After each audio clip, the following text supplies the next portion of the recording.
Hello everyone, welcome back to my channel live with Nayan. আবারও wedding শপিংয়ের গল্প নিয়ে হাজির, but this time it's for groom.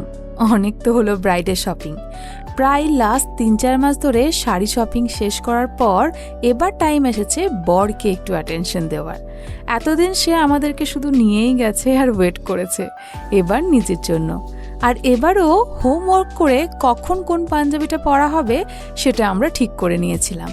Of sorry, আমি ঠিক করে নিয়েছিলাম কেন? এই যে ইনি শার্ট বা জিন্স ছাড়াও এ জগতে যে আরও অনেক কিছু পরবার মতো আছে, বা সেগুলো পরলেও যে ভালো লাগে তা ওনার জানা নেই। পাঞ্জাবি পরতে সে একবারেই চায় না। এমনকি আমাকে বলে বসেছিল যে এই কিছু রিচুয়ালসে কি শার্ট পরা যাবে না।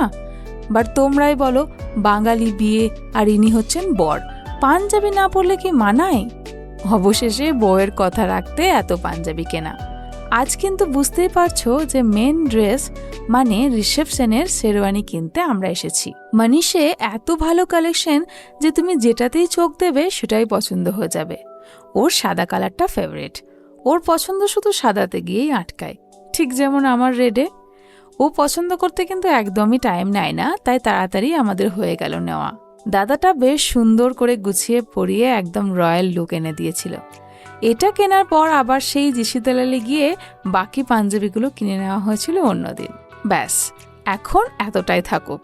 এরপর রিসেপশনের দিন নতুনভাবে নতুন লুকে ধরা দেওয়া যাবে আবার, না হয় সেগুলোও শেয়ার করব অবশ্যই। So please stay connected with me. By.